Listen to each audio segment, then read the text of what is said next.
Hello friends, welcome back to another session of WBPCB AE and JEE course. तो आज मैं जो language use करूँगी वो हिंदी है, क्योंकि बहुत सारे लोग कंप्लेन कर रहे थे कि इंग्लिश उन लोगों को समझ में नहीं आ रहा है। और बंगाली में बताऊँ तो जो हिंदी समझते हैं उनको बंगाली नहीं आते, तो उनको दिक्कत हो जाएंगे। तो मैं बंगाली और हिंदी, मतलब हिंदी और इंग्लिश दोनों मिला के बताती हूँ।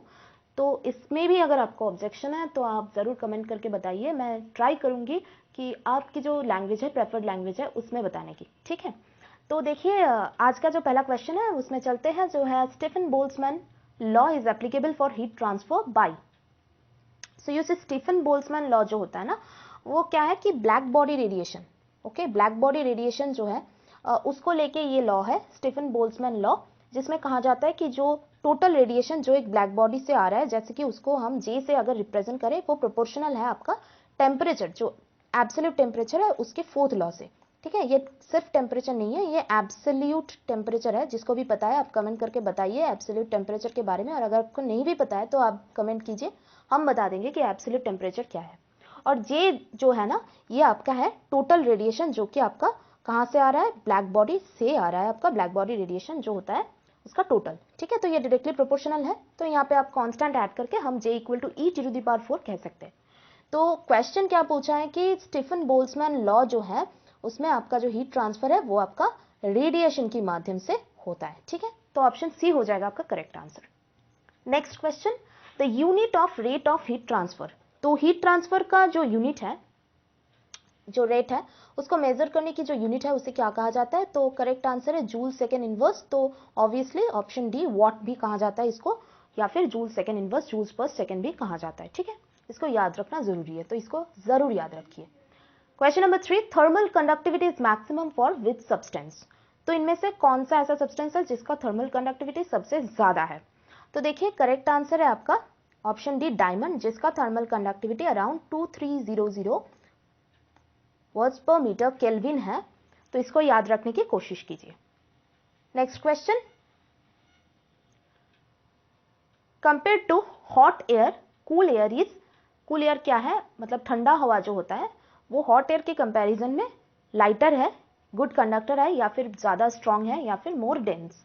तो यहाँ पे आपका करेक्ट आंसर हो जाएगा ऑप्शन डी, जो कि आपका ज्यादा डेंसिटी है। क्यों? क्योंकि जब आपका जो है ना, जो गैसियस मीडियम होता है उसमें आपका जो मॉलिक्यूल्स होता है वो बहुत दूर दूर रहता है, जिसकी वजह से क्या होगा, जब आप हीट देंगे भी तो उसका डेंसिटी बढ़ेगा नहीं, उसका डेंसिटी घटेगा। ठीक है, ये बहुत इंपॉर्टेंट एक पॉइंट है, जो कि आपका फ्लूइड मैकेनिक्स जो पार्ट है उनमें भी ये इंक्लूडेड है। ठीक है, next question, heat is transferred by all three modes in. तो थ्री मोड्स क्या क्या है, हम पहले ये देख लेंगे, जो कि आपका कंडक्शन, ओके, कन्वेक्शन और रेडिएशन। अब हम इन तीनों मोड को एक सिंपल एग्जांपल से एक्सप्लेन करूंगी मैं। ठीक है, तो कंडक्शन क्या है, सोचिए कि आप एक क्लास में बैठे हैं और आपका जो दोस्त है वो आपका लास्ट बेंच में बैठा है। ठीक है, और आपने अपनी दोस्त से एक पेंसिल मंगाया है। ठीक है, तो अब आप पेंसिल लौटाना चाहते हैं, आपका काम हो गया है तो आप पेंसिल लौटाना चाहते हैं। तो पहले जो मोड है आप जो कर सकते हैं वो, आप अब फर्स्ट बेंच पे आप बैठे हैं और लास्ट बेंच पे आपका दोस्त बैठे हैं, तो आप क्या कर सकते हैं, पेंसिल को ले सकते हैं, उठ के अपने बेंच से, अपने सीट से उठ के आप जाके अपने फ्रेंड को दे सकते हैं। तो ये हो गया आपका कंडक्शन का एग्जाम्पल। ठीक है, अब दूसरा क्या आप कर सकते हैं कि आप आपके पीछे जो बैठे हैं, मतलब सेकंड बेंच में, आप पेंसिल उसको दे दिया, फिर सेकंड बेंच में जो बैठा है वो पेंसिल थर्ड बेंच में जो बैठा है उसको दे दिया, थर्ड बेंच फोर्थ बेंच वाले को दे दिया, ऐसे करते करते लास्ट बेंच तक पेंसिल आपके फ्रेंड के पास पहुंच गया। तो ये हो गया आपका कन्वेक्शन। और एक तीसरा है जो कि आपका शॉर्टकट है, आप फर्स्ट बेंच में बैठे हैं तो आप पेंसिल ट्रांसफर कर रहे हैं, कैसे, रेडिएशन। और ये रेडिएशन कैसे कर सकते हैं कि आप पेंसिल को उड़ा रहे हैं हवा में और वो आपके दोस्त के पास पहुंच रहा है, तो ये हो गया रेडिएशन। तो ये तीनों एग्जाम्पल्स हैं। अब प्रैक्टिकली तो बहुत सारे एग्जाम्पल्स हैं, अगर आपको कोई भी ऐसे एग्जाम्पल मालूम है तो आप कमेंट करके जरूर बताइए। ठीक है, तो ऐसे तीनों मोड में ही, मतलब कोई है, जैसे कि आपको हीटर में, अगर हीटर हो तो ये कंडक्शन से हो सकता है, या फिर जो ओवन होता है उसमें कन्वेक्शन होता है। ठीक है, कन्वेक्शन ओवन होता है जो कि आपका OTG ओवन है। तो ऐसे करके रेडिएशन भी बहुत सारे एग्जांपल्स है। लेकिन तीनों एक ही साथ हो रहा है, ऐसे कौन सी चीज है? Electric heater, steam condenser, boiler या फिर रेफ्रिजरेटर कंडेंसर कॉइल। तो यहाँ पे आपका करेक्ट आंसर हो जाएगा ऑप्शन सी। ठीक है, option C boiler. Next question की ओर बढ़ते हैं। Radiation emitted by a black body is known as. तो अभी अभी हमने बताया, हमने ब्लैक बॉडी के बारे में स्टीफन बोल्ट्जमैन लॉ को हमने डिस्कस कर चुके हैं ऑलरेडी। तो यहाँ पे रेडिएशन को, ऐसे रेडिएशन को कहते हैं आपका जो ब्लैक बॉडी है ना, ये आपका एक इंपॉर्टेंट पॉइंट मैं बता रही हूँ, आप नोट कर सकते हैं, नोट बना सकते हैं कि when a black body is eight uniform temperature, अगर ये एक ही टेम्परेचर पे, मतलब एक यूनिफॉर्म टेम्परेचर पे है, तो यहाँ पे जो इसका एमिशन होता है, ये एमिशन क्या होता है कि ये आपका टेम्परेचर पे डिपेंड करते हैं। ठीक है, और ऐसे एमिशंस को हम कहते हैं ब्लैक बॉडी रेडिएशन। ठीक है, अब देखिए, इसको ब्लैक रेडिएशन भी कहा जा सकता है, फुल रेडिएशन भी कहा जा सकता है, या फिर टोटल भी कहा जा सकता है। तो ऑप्शन डी हो जाएगा आपका करेक्ट आंसर। नेक्स्ट क्वेश्चन की ओर बढ़ेंगे। The amount of heat flow through a body by conduction is. तो देखिए, एक बॉडी में जो हीट फ्लो होता है वो कंडक्शन के माध्यम से होता है। तो वो क्या होगा, उसकी कंडक्शन की जो हीट फ्लो है वो directly proportional to surface area. तो डेफिनेटली है, क्योंकि हमने अभी अभी बताया कि जो बॉडी का सरफेस है उनमें, उनकी मदद से ही आपका दूसरे जो सब्सटेंस है उसमें हीट ट्रांसफर हो जाता है। तो ये सही है, directly proportional to temperature difference. ठीक है, ये भी सही है, temperature difference on two faces, ये भी सही है, dependent upon the material of the body, और ये भी सही है। तो टेम्परेचर डिफरेंस की थोड़ी सी अगर हम बात करें, जो थर्मल इक्विलिब्रियम है, जब तक वो नहीं होगा तब तक थर्मल इक्विलिब्रियम हो जाने से आपका हीट फ्लो बंद हो जाएगा। क्या होता है थर्मल इक्विलिब्रियम में कि अगर आपने एक ठंडा, सोचिए कि आप दो बॉल्स ले रहे हैं, मेटल का दो बॉल्स ले रहे हैं, एक ठंडा बॉल है, एक गर्म बॉल है, तो दोनों को पास पे रख रहे हैं, तो जो गर्म बॉल है उसमें तो ज़्यादा हीट है और जो ठंडा है उसमें हीट कम है। तो नेचुरली क्या करेगा, तो ये हीट फ्लो जो है, ये हीट आपका ठंडा बॉल में ट्रांसफर हो जाएगा, और तब तक ट्रांसफर होता रहेगा जब तक आपका दोनों जो बॉडी है उन दोनों का टेम्परेचर इक्वल नहीं हो जाता है। तो ऐसे स्टेट में आने के बाद उसे हम कहते हैं थर्मल इक्विलिब्रियम। तो देखिए, ये तो ऑब्वियसली डिपेंडेंट है और मटेरियल ऑफ द बॉडी में भी डिपेंडेंट है। तो यहाँ पे आपका करेक्ट आंसर हो जाएगा option D, all of the above. Next question की ओर बढ़ते हैं। The heat transfer takes place according to. तो देखिए, हीट ट्रांसफर कौन सी लॉ, थर्मोडायनामिक्स की जो लॉ है, कौन सी लॉ से होता है? तो देखिए, 0th लॉ पहले हम डिस्कस करेंगे। ये आपका थर्मल इक्विलिब्रियम की प्रिंसिपल को फॉलो करते हैं। फिर आते हैं आपका फर्स्ट लॉ आपका जो है ये law of conservation of energy को फॉलो करते हैं, law of conservation of energy को फॉलो करते हैं। और सेकेंड लॉ जो है ये आपका डायरेक्शन ऑफ हीट फ्लो को, ये आपका जो है प्रोवाइड करते हैं या फिर फॉलो करते हैं। तो यहाँ पे आपका करेक्ट आंसर हो जाएगा option C, obviously second law of thermodynamics. ठीक है, चलिए नेक्स्ट क्वेश्चन की ओर बढ़ते हैं। The process generally used in summer air conditioning to cool and dehumidify the air is called. तो ऐसे प्रोसेस में जो एसी होता है, यहाँ पे यही पूछा गया कि एसी का काम क्या है। तो एसी का पहला काम तो है कि टेम्परेचर को ठंडा कर देना, मतलब कूलिंग। कूलिंग तो पहला काम हो गया। फिर आता है आपका डीह्यूमिडिफिकेशन। जो ज़्यादा ह्यूमिडिटी होता है ना, तब बहुत ज़्यादा गर्मी लगता है। अगर सोचिए कि सनलाइट ज़्यादा भी नहीं है लेकिन ह्यूमिडिटी बहुत ज़्यादा बढ़ गया है, तो आपको गर्म लगेगा, और ह्यूमिडिटी एक ऐसे लेवल पे पहुंच जाएगा तो 100% हो जाएगा, तो आपका क्या हो जाएगा, कंडेंसेशन हो जाएगा और फिर रेनफॉल होने लगेगा। तो डीह्यूमिडिफिकेशन करना भी एसी का काम है। तो यहाँ पे करेक्ट आंसर हो जाएगा आपका option D, cooling and dehumidification. चलिए नेक्स्ट क्वेश्चन की ओर बढ़ते हैं। The tendency of a deform solid to regain its actual proportions instantly upon unloading is known as. तो देखिए, पहले हम सोचते हैं, देख लेते हैं कि एक बॉडी में अगर हम लोड को अप्लाई करते हैं, whenever is load is applied to a body, तो क्या होगा, डिफॉर्मेशन होगा कि नहीं होगा, होगा। और डिफॉर्मेशन होने के बाद अगर हम लोड को हटा देते हैं तो क्या हो जाएगा, ये डिफॉर्मेशन, मतलब ये जो डिफॉर्मेशन हुआ था वो फिर बॉडी अपने जगह पे बैक जा रहा है। जैसे कि एक रबर बैंड अगर आप लेंगे तो रबर बैंड को आप स्ट्रेच करेंगे तो क्या होगा, रबर बैंड को स्ट्रेच करने से उसका डिफॉर्मेशन हो रहा है, मतलब उसका जो लेंथ है वो बढ़ रहा है। लेकिन अगर आप छोड़ देंगे रबर बैंड को तो क्या होगा कि वो अपने ओरिजिनल पोजीशन पे वापस आ जाएगा। तो बहुत ज्यादा इलास्टिक है, और इस प्रॉपर्टी को हम कहते हैं इलास्टिसिटी। ठीक है, अब प्लास्टिसिटी क्या है कि आप कोई एक चीज, एक प्लास्टिक को आप लोड दे रहे, तो कुछ टाइम तक ये सह लेगा, पर उसके बाद क्या हो जाएगा, इसका तो ये ब्रेक हो जाएगा ना, तो ये है आपका प्लास्टिसिटी। मतलब क्या हो रहा है कि आपका जो डिफॉर्मेशन हो रहा है वो परमानेंट है, उसको आप जोड़ नहीं सकते, मतलब उसको आप रिटर्न नहीं कर सकते, ओरिजिनल पोजीशन पे वापस नहीं आ रहा है, तो ये आपका परमानेंट हो गया, ये है प्लास्टिसिटी। और सोचिए कि कंक्रीट में आप लोड दे रहे, इतना लोड दे रहे कि इसका कोई डिफॉर्मेशन ही नहीं हो रहा है, तो ये हो गया आपका रिजिडिटी। तो ये तीनों एक प्रॉपर्टी है हर एक मटेरियल का, ठीक है। और ऐसे भी हो सकता है कि तीनों प्रॉपर्टी एक ही मटेरियल में प्रेजेंट हो, ऐसा हो सकता है, ठीक है। तो देखिए यहां पे आ रहा है आपका concept of perfect elasticity, delayed और इलास्टिक।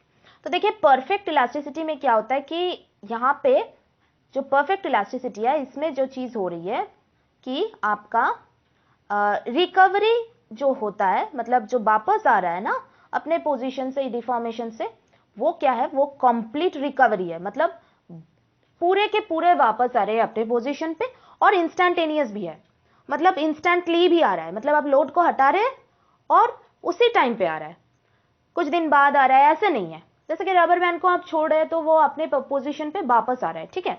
तो ये होगा आपका रिकवरी।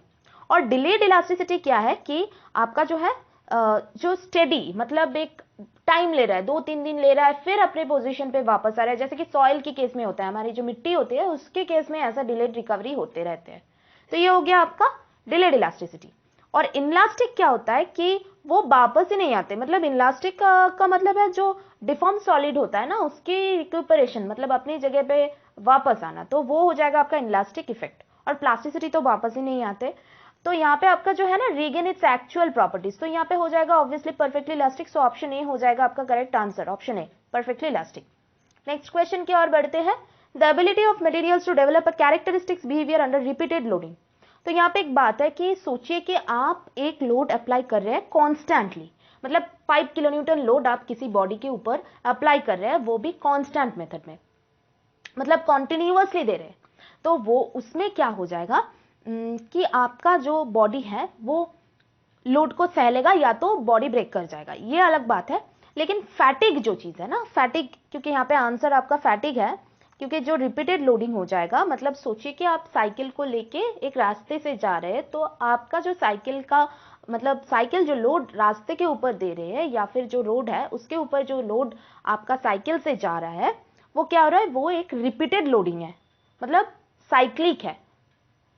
2 मिनट के बाद बाद आपकी जो साइकिल की व्हील है वो लोड रोड पे ट्रांसफर कर रहा है, ठीक है। तो ये रिपीटेड है, तो इसकी वजह से क्या हो जाएगा, फटीग हो जाएगा, ठीक है। ऑप्शन डी हो जाएगा आपका करेक्ट आंसर। मतलब वो लोड लेते लेते लेते लेते आपका, मतलब आप पूरे दिन में, अगर सोचिए कि आप पूरी दिन में आप स्ट्रेस लेते हैं, कहीं पे जाते हैं, यहाँ पे जाते हैं, वहां पे जाते हैं, तो उस दिन आपका क्या हो जाता है, स्ट्रेस हो जाता है, मतलब आप कहते हैं कि फटीग हो जाता है, आपका मसल का फटीग हो जाता है। ऐसे ही बॉडीज को भी फटीग होता है, लेकिन ये अलग बात है, ये बायोलॉजिकल है और ये तो मैकेनिकल है ऑब्वियसली। तो बॉडी को फैटिग हो जाता है, ठीक है।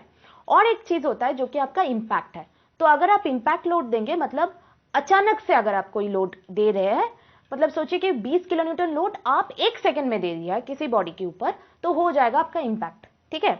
और ये इंपैक्ट के मेजर करने की जो मेथड है वो है आपका टफनेस, ठीक है। तो ये सारी चीज रिलेटेड टू मैकेनिक्स है, आप देख सकते हैं, ठीक है।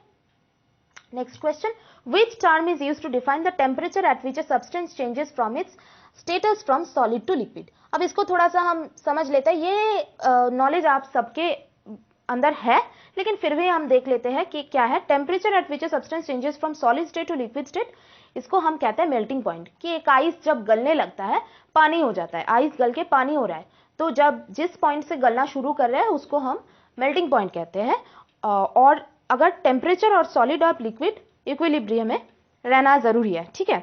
और लिक्विड से अगर आपका सॉलिड जो हो रहा है, मतलब पानी जब आपका आइस बन रहा है, तो ये हो गया आपका freezing point.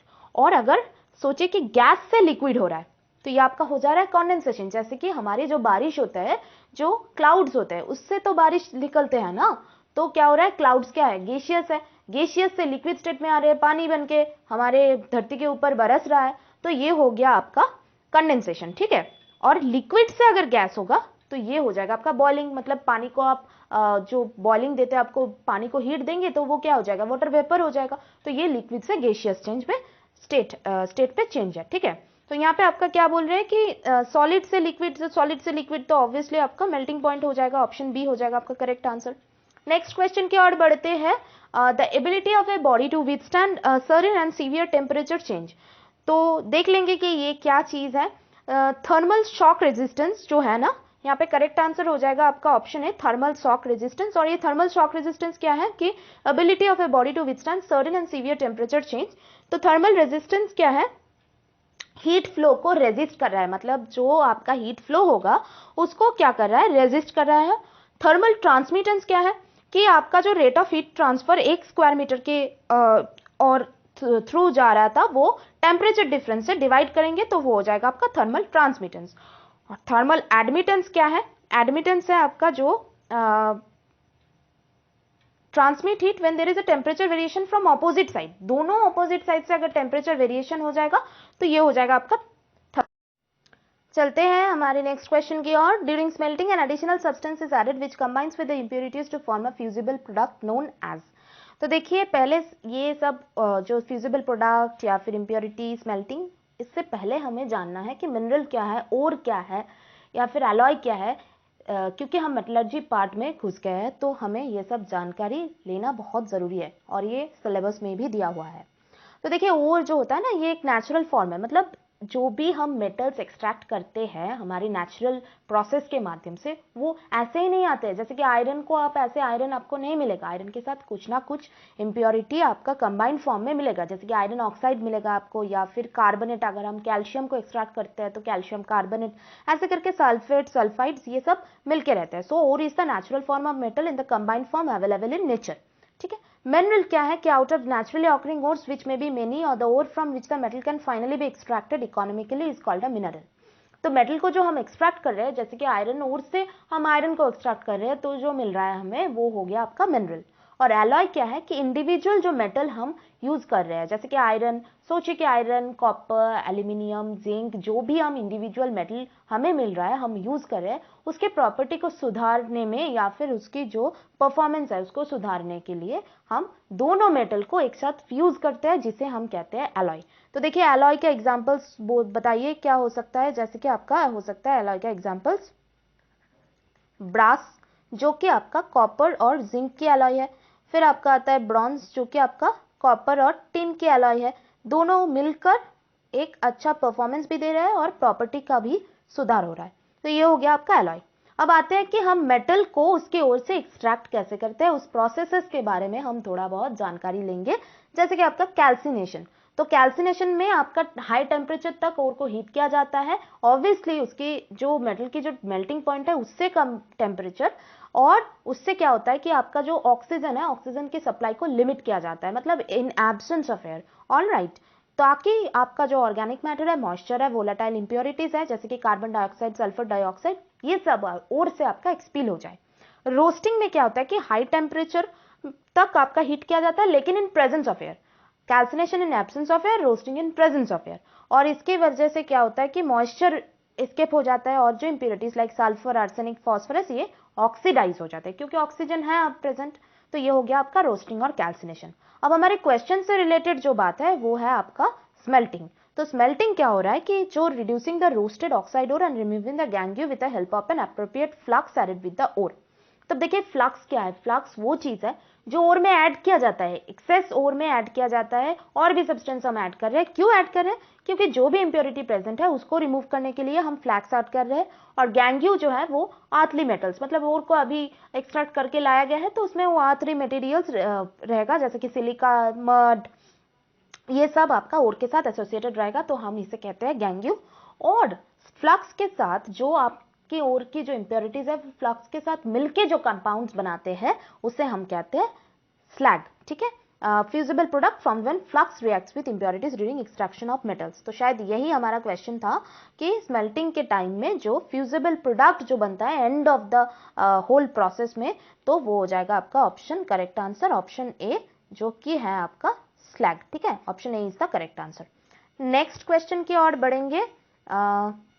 Question number 15, which of the following is the purest form of iron.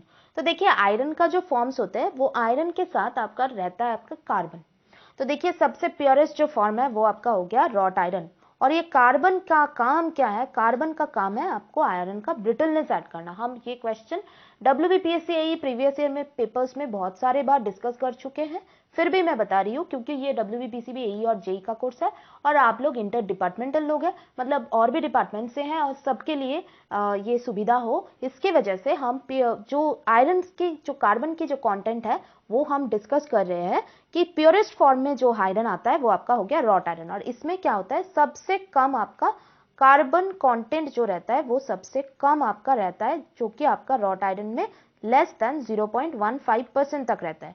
और यही चीज आपका जो स्टील है इसमें, जैसे कि mild steel, medium carbon steel, ये 0.25 से 1.5 तक वेरी कर सकता है परसेंट तक, ये आपका कार्बन कंटेंट वेरी करेगा। और सबसे ज्यादा कार्बन कंटेंट है आपका कास्ट आयरन की, जो कि है आपका ज्यादा 2 से 4% तक कार्बन, और ये देगा आपका ब्रिटलनेस, मतलब जल्दी टूट जाएगा। ठीक है, जितना कम कार्बन उतना ही डक्टाइल हो जाएगा आपका आयरन। ठीक है, next question, during the process of electrolytic refining of copper some metals are present as impurity settle as anode mud. तो देखिए एनोड मड क्या कौन सी मेटल एनोड मड के तौर पे जमा होते हैं कॉपर की रिफाइनिंग की टाइम में। तो यहाँ पे आपका करेक्ट आंसर हो जाएगा ऑप्शन डी, सिल्वर और आपका हो गया Au। अब Au क्या, ये मत पूछिए, और अगर आपको नहीं पता है तो आप पूछ सकते हैं कमेंट में। ठीक है, चलिए, विच of the following material has maximum ductility. तो इनमें से कौन सी मटेरियल ऐसी है जिसकी डक्टिलिटी सबसे ज्यादा है। तो देखिए यहाँ पे करेक्ट आंसर हो जाएगा आपका ऑप्शन है, जो कि है आपका माइल्ड स्टील। ठीक है, माइल्ड स्टील की डक्टिलिटी सबसे ज्यादा है, उससे कम है आपका कॉपर, उससे कम है आपका एल्यूमिनियम, फिर आता है आपका निकल, फिर आता है जिंक, फिर आता है आपका टिन, और सबसे कम डक्टिलिटी है आपका लेड की। ठीक है, तो यहाँ पे आपका करेक्ट आंसर हो जाएगा option A, mild steel. Next question, which of the following has a fine gold colour and is used for imitation jewellery. तो हम लोग जो इमिटेशन ज्वेलरी पहनते हैं तो वहाँ पे जो गोल्ड कोटिंग जो रहता है, जो कि गोल्ड प्लेटेड ज्वेलरी जिसे हम कहते हैं, या फिर जिसको हम कॉमनली इमिटेशन ज्वेलरीज कहते हैं, तो उसमें आपका रहता है आपका एल्यूमिनियम ब्रोंज। ऑप्शन बी हो जाएगा आपका correct answer. Next question, hematite iron ore contains iron about. तो देखिए हेमेटाइट हम देखेंगे बहुत सारे ओर्स होते हैं ऐसे कि आयरन की, जैसे कि हेमेटाइट, मैग्नेटाइट, तो देख लेंगे उसकी जो आयरन कंटेंट है, हम तो चाहते हैं कि सबसे ज्यादा हो, तो सबसे ज्यादा किसका होगा, आपका सबसे ज्यादा हो जाएगा मैग्नेटाइट का, जो कि आपका 72% तक का। हेमेटाइट आपका 70% तक का रहता है आयरन कंटेंट। फिर आता है आपका लिमोनाइट, जो आपके 60 से 65% तक का रहता है, और सबसे खराब है सिडराइट, जो 48% आयरन जिसमें प्रेजेंट है।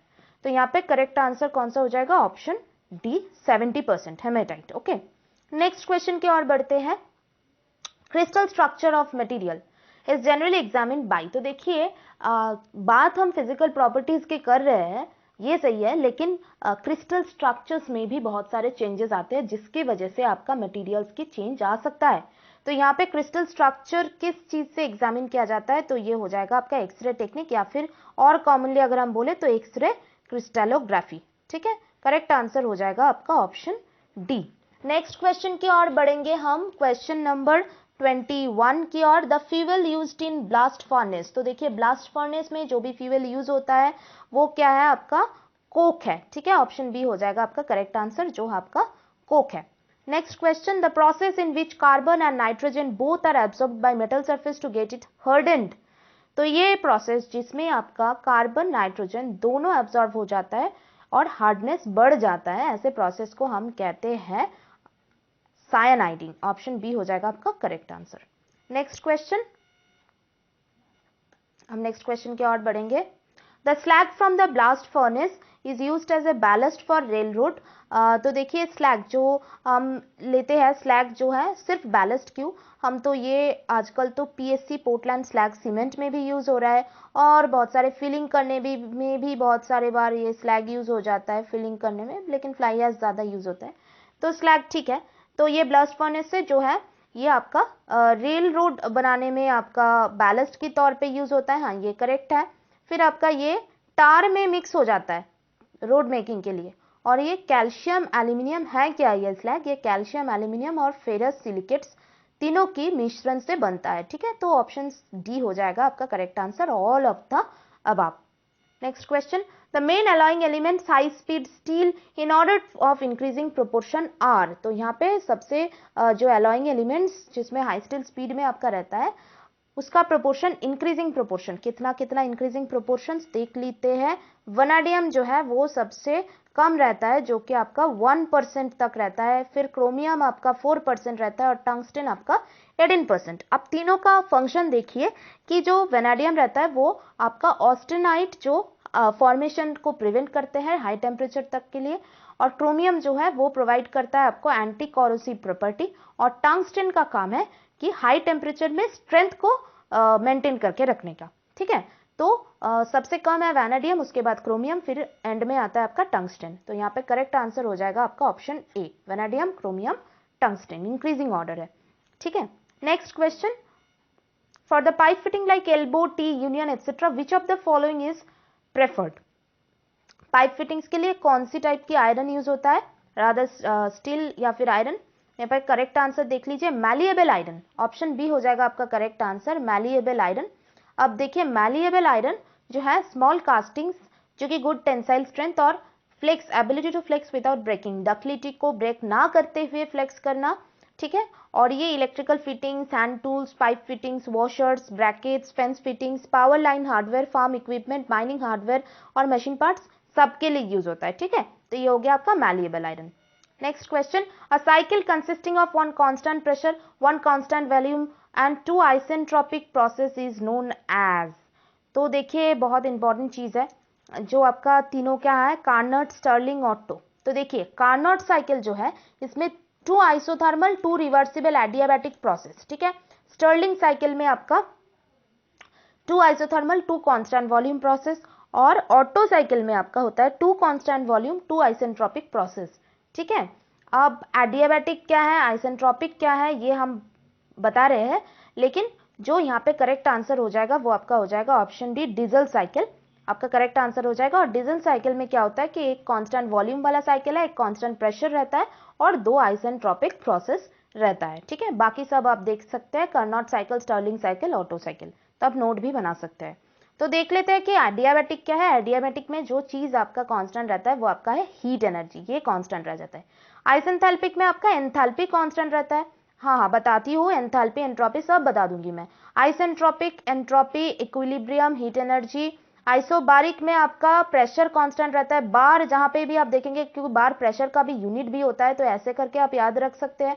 आइसोकोरिक आपका वॉल्यूम कांस्टेंट रहता है, आइसोथर्मल टेम्परेचर कांस्टेंट रहता है, आइसोट्रोपिक में आपका डायरेक्शन कांस्टेंट रहता है। ओके, पॉलीट्रोपिक में आपका PV to the power n constant रहता है, रिवर्सिबल में आपका एंट्रोपी और इक्विलिब्रियम दोनों कांस्टेंट रहता है। अब एंट्रोपी और एंथैल्पी को समझ लेते हैं। देखिए एंथैल्पी जो होता है वो आपका जो एक थर्मोडायनेमिक सिस्टम है उसमें जो टोटल हीट प्रेजेंट रहता है और कांस्टेंट प्रेशर में, उसे हम कहते हैं enthalpy. So del H equal to del E plus P del V, जहां पे ई आपका इंटरनल एनर्जी है, ये बन गया आपका एंथैल्पी। और एंट्रोपी क्या है, डिसऑर्डर इन थर्मोडायनेमिक सिस्टम, जो कि आपका delta S equal to delta Q by T, जहां पे क्यू आपका हीट कांटेंट होता है और टी होता है आपका टेम्परेचर। तो ये दोनों आपका किस में कांस्टेंट रहता है, एंथैल्पी आपका रहता है कांस्टेंट आइसेंथैल्पिक में, और एंट्रोपी आपका कांस्टेंट होता है आइसेंट्रोपिक में। ठीक है, और रिवर्सिबल प्रोसेस में भी आपका एंट्रोपी कांस्टेंट रहता है। तो ये आपको याद रखना है कि एंट्रोपी, एंथैल्पी क्या है, एडियाबैटिक क्या है। ठीक है, तो ये आप यहाँ से देख सकते हैं और ये पीडीएफ हम प्रोवाइड करेंगे। देखिए बहुत सारी चीज है, थर्मोडायनामिक्स इतना छोटा सब्जेक्ट नहीं है कि आप एक ही वीडियो में कुछ एमसीक्यू करके हम कवर अप कर सकते हैं, लेकिन क्योंकि यहाँ पे आपका जो है इंटर डिपार्टमेंटल एग्जामिनेशन है, तो ऐसे मुझे नहीं लगता कि ऐसे, हमारे टीम को भी नहीं लगता है कि ऐसे बहुत सारे आपको डिफिकल्ट क्वेश्चंस आएंगे या फिर डिफिकल्ट एमसीक्यूज, बेसिक से आएंगे, शायद बेसिक से आएंगे, अब पता नहीं क्या, बाकी तो क्वेश्चन सेटर्स ही जानते हैं कि, लेकिन बेसिक से ही आएंगे क्योंकि देखिए बहुत सारे डिपार्टमेंट्स इन्वॉल्व है, तो सबको सब कुछ जानने में जानना पॉसिबल नहीं है, पर ये सब बेसिक फिजिक्स है, तो बेसिक फिजिक्स से थर्मोडायनामिक्स रिलेटेड क्वेश्चंस आ सकते हैं, फ्लूइड मैकेनिक्स बेसिक फिजिक्स से आ सकते हैं। तो ये आप देख के जाइए, जितना आपके हाथों में है तो वो आप देख के जाइए, ठीक है, उसमें से शायद काम चल जाए। फिर आता है नेक्स्ट क्वेश्चन नंबर 27 की ओर, द एब्सोल्यूट जीरो टेम्परेचर किसे कहते हैं, absolute zero temperature. Absolute zero temperature है आपका -273 डिग्री सेंटीग्रेड और अदर -273.15 डिग्री सेंटीग्रेड और भी प्रिसाइज करके बहते हैं। और ये आपका 0 केल्विन भी इसे कहा जाता है। केल्विन जो है उसका जो 0 स्केल है वो आपका एब्सोल्यूट 0 टेम्परेचर वाला स्केल है। Next question, specific heat of water. तो देखिए वाटर का जो स्पेसिफिक हीट है वो आपका क्या स्पेसिफिक हीट चीज क्या है, ये आपका हो गया कि 1 केजी जो टेम्परेचर 1 केजी पानी का 1 डिग्री सेल्सियस से टेम्परेचर बढ़ाने का जो अमाउंट ऑफ बढ़ाने के लिए जो आपका हीट लगता है वही हो गया आपका स्पेसिफिक हीट। अब स्पेसिफिक हीट वाटर के लिए 1 कैलोरी पर ग्राम डिग्री सेंटीग्रेड है जो equal to 4.186 joules per gram degree centigrade, यानी कि ऑप्शन सी हो जाएगा आपका करेक्ट आंसर। यहाँ पे कोई यूनिट्स भी मेंशन नहीं है, ठीक है। और हाँ, आप लोगों को और भी एमसीक्यूज हम प्रोवाइड करने की कोशिश करेंगे, PDFs related to this thermal equilibrium, related to solid mechanics, fluid mechanics, सबके हम पीडीएफ्स आपको प्रोवाइड करेंगे ग्रुप में, तो जल्दी से ग्रुप को ज्वाइन कीजिए। Next question, N isothermal process is governed bye. तो देखिए आइसोथर्मल प्रोसेस तो क्या है, Boyle's law, Charles law, Gay-Lussac's law और एवोगाड्रोस लॉ, ये चारों चीजें। आइसोथर्मल मतलब आपका जो हीट है वो कांस्टेंट रहेगा। थर्मल यहाँ से आइसो का मतलब है कांस्टेंट। अब आइसो किस चीज से है, इक्वल किस चीज से है, हमने सिविल इंजीनियरिंग में बहुत सारे बार आइसो टर्म को यूज किए हैं, ठीक है। तो देखिए बॉयल्स लॉ जो है वो कांस्टेंट टेम्परेचर रहता है उसमें, चार्ल्स लॉ है उसमें कांस्टेंट प्रेशर रहता है। बॉयल्स लॉ में आपका जो है PV equal to, Boyle's law में क्या रहेगा, PV equal to constant at temperature constant, ठीक है। फिर चार्ल्स लॉ में आपका आता है v by T equal to constant, और गे-लुसैक्स में आपका जो होता है p by T equal to constant at constant volume, ठीक है।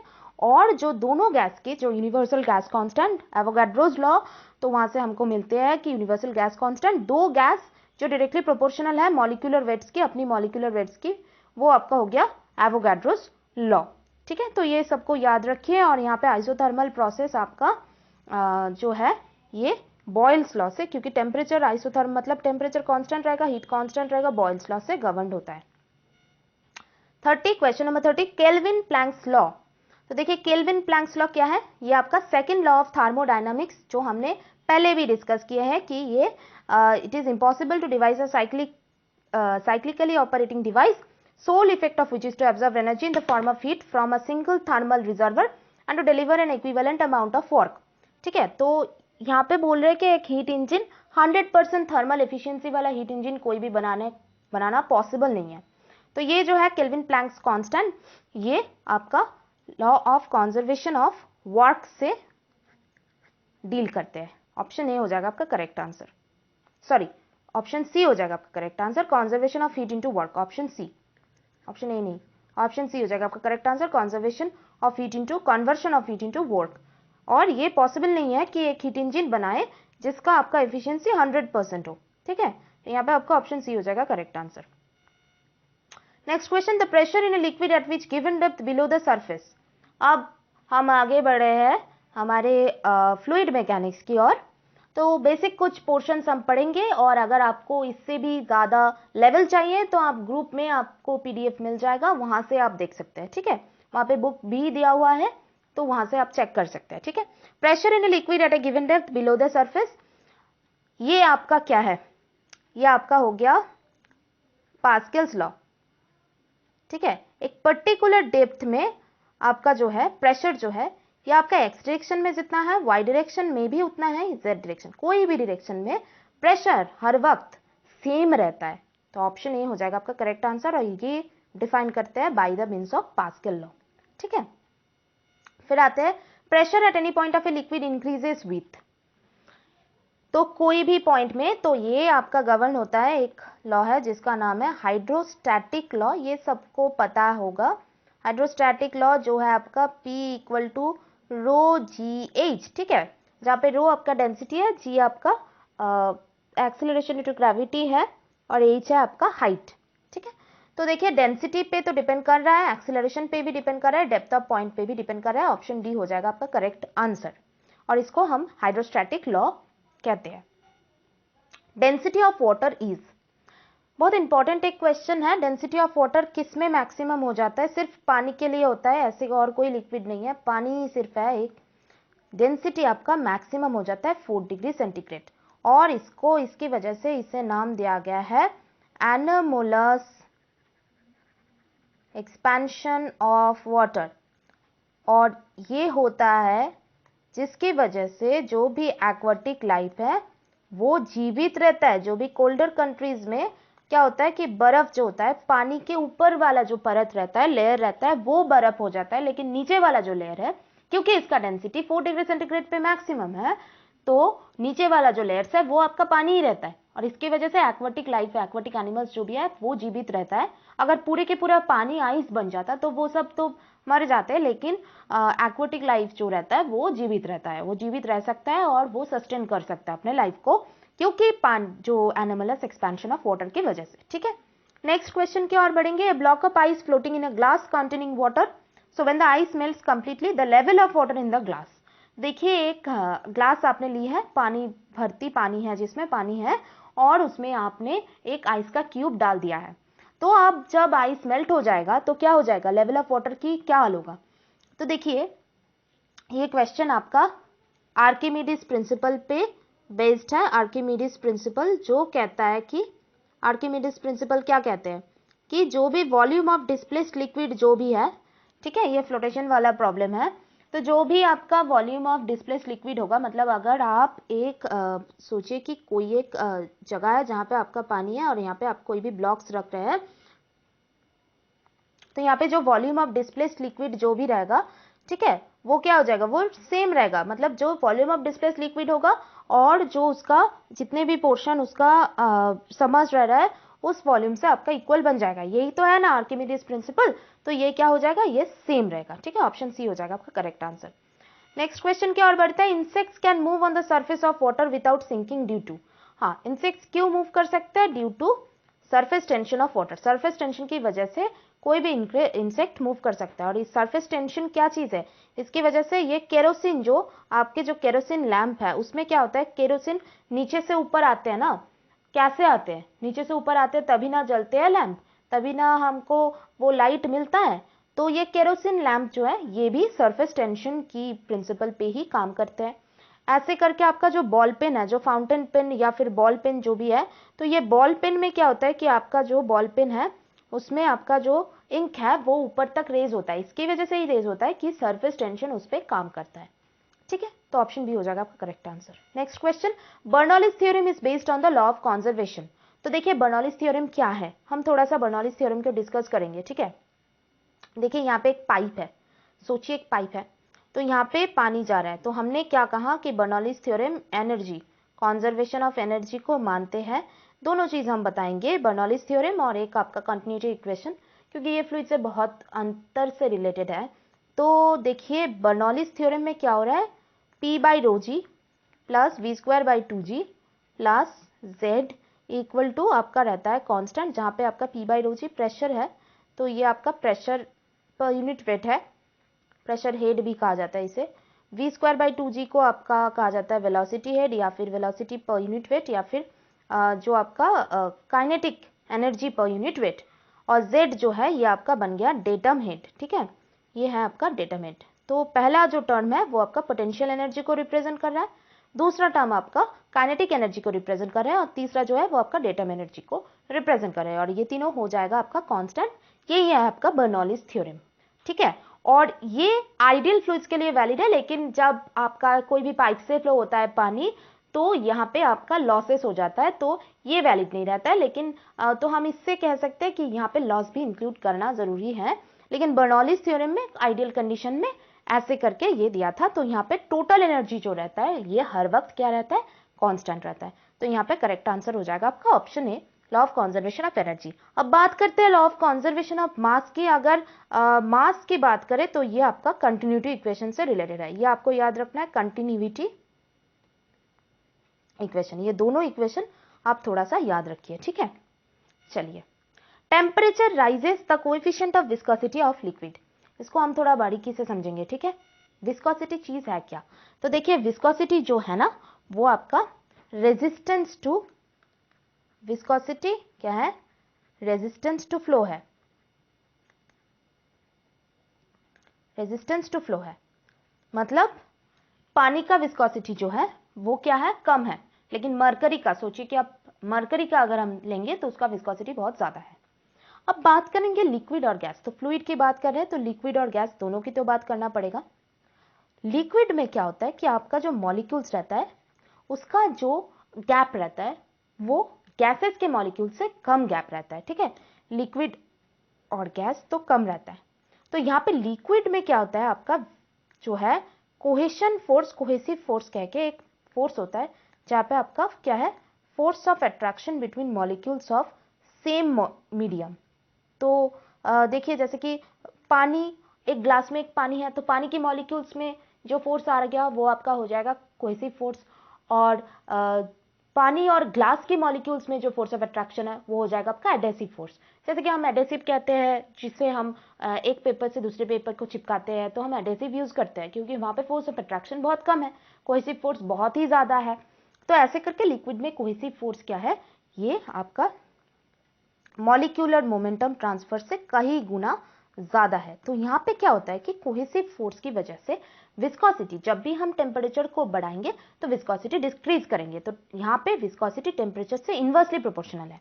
लेकिन गैस में क्या होता है कि अगर आप गैस को हीट करेंगे ना तो गैस का मॉलिक्यूल्स जो है वहां पे मॉलिक्यूलर मोमेंटम ट्रांसफर जो है वो कोहेसिव फोर्स से कहीं गुना ज्यादा वो फोर्स काम करता है, क्योंकि एक मॉलिक्यूल दूसरे मॉलिक्यूल से जाके टकराता है, क्योंकि वहां पे स्पेस बढ़ जाता है, डेंसिटी, हमने कहा ना पहले भी एक क्वेश्चन में कि डेंसिटी बढ़ जाता है।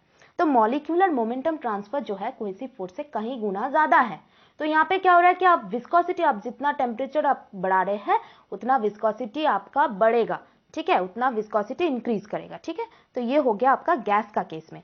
तो यहाँ पे करेक्ट आंसर क्या हो गया, temperature rises coefficient of viscosity will obviously decrease, option B हो जाएगा आपका करेक्ट आंसर, ठीक है। लेकिन गैस में ये एग्जैक्टली ऑपोजिट है, ठीक है।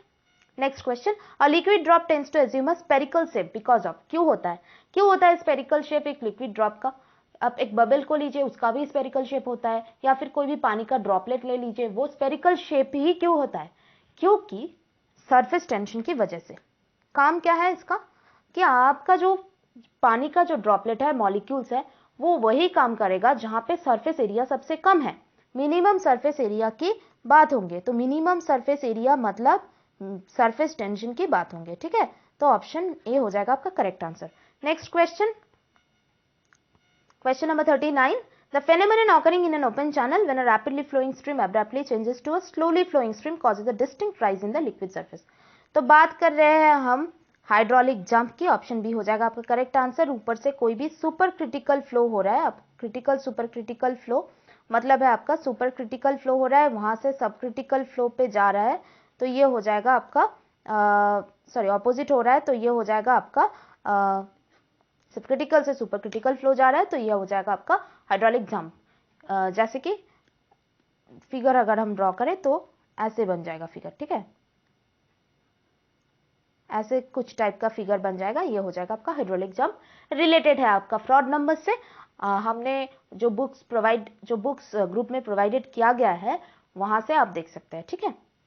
Next question, differential manometers. अब मैनोमीटर्स की बात करेंगे, थोड़ा सा मतलब प्रेशर को मेजर करने के लिए, फ्लूइड का जो प्रेशर है उसको मेजर करने की बात करेंगे हम, डिफरेंशियल मैनोमीटर्स की बात करेंगे। तो चलिए थोड़ा सा बारीकी से समझते हैं। तो देखिए मेजरमेंट ऑफ फ्लूइड की बहुत सारे मेथड्स है, ठीक है, मेजरमेंट ऑफ फ्लूइड्स की दो मेथड है जो कि आपका एक by using some kind of liquid column, जैसे कि आपका पीजोमीटर से आप मेजर कर सकते हैं, ठीक है, या फिर आप मैनोमीटर से मेजर करते हैं।